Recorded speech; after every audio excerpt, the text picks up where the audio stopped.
কি বলবেন দর্শক, কি অবস্থা চলছে গোটা দেশে। ডাইনি অপবাদ দিয়ে বিহারে 6 জনকে পুড়িয়ে মেরেছে। এর থেকে দুঃখ কিছু আছে? এর থেকে লজ্জা কিছু আছে?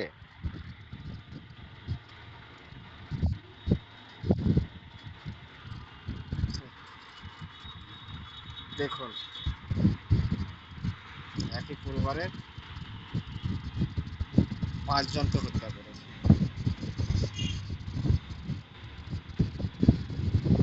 তো অবস্থা।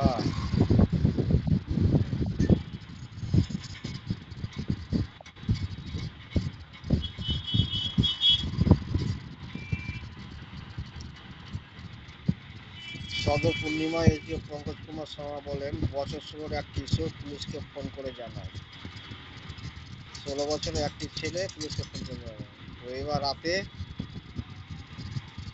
পরিবারের সদস্যদের মারধর করে 5 জনকে জ্যান্ত পুড়ে দেওয়া হয়েছে। 55 বছর, 48 বছর, 25 বছর, 23 বছর, 65 বছরের সব বয়স্ক। কাকু দেবী 23 বছরের, মনোজিৎ ওরা 25 বছর, গীতা দেবী 48, বাবুলাল ওরা 50 বছর। কি অবস্থা!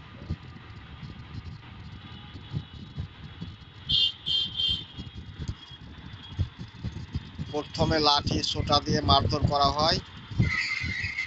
পরিবারের 5 জনকে গায়ে পেট্রোল ঢেলে আগুন ধরে দিয়ে মেরেছে। কি বলবেন দর্শক, দেখছেন কি অবস্থা চলছে দেশে, গোটা ভারতবর্ষ জুড়ে, শুধু একটা রাজ্যের নয়, চরম নোংরামি চলছে।